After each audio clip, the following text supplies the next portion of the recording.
Nakatakdang magtayo ng mga first aid facilities ang pamahalaan sa mga sikat na tourist destinations sa bansa. Layo ng pasilidad na ito na rumesponde sa mga emergency at aksidente upang masiguro ang proteksyon ng mga turista. Sa pakikipagtulungan ng Department of Tourism at Department of Health, nakatuwang ang Tourism Infrastructure and Enterprise Zone Authority o TIEZA, 6 na tourist first aid facilities ang itatayo sa piling mga lugar sa bansa.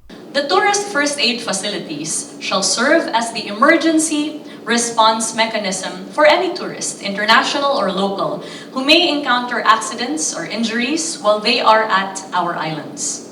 This shall be manned by well-trained healthcare personnel of the Department of Health, complete with the necessary medical equipment and medicine to ensure timely and efficient emergency response.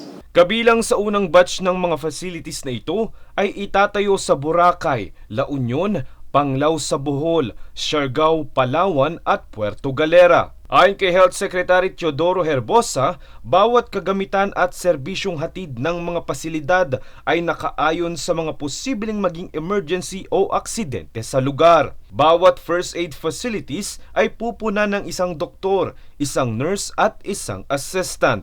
Dagdag pa ng DOT, kaakibat din ng pasilidad ang pag-iwas sa mga posibleng emergency o aksidente. Ito ay dahil nakalaan umano ang pangalawang palapag ng pasilidad upang maging viewing deck ng mga otoridad tulad ng mga lifeguard at safety officers. Bukod sa nasabing pasilidad ay magkakaroon rin ng mga first aid booths. For every tourist first aid facility, it will be complemented by a tourist first aid booth, which is a mobile facility that will already have, as Secretary Herbosa mentioned, first aid kit, defibrillator, stretcher, as well as a two-way communication system to call the hospital or the tourist first aid facility for distress calls. Ito ay kasing laki ng isang telephone booth na solar-powered. Ayon sa DOT, ang Tourism First Aid Facility at booth ay nagkakahalaga ng 9.5 million pesos.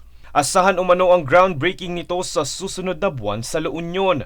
Target naman ng DOT na matapos ang konstruksyon ng mga pasilidad na ito sa piling mga lugar sa bansa sa first quarter sa susunod na taon.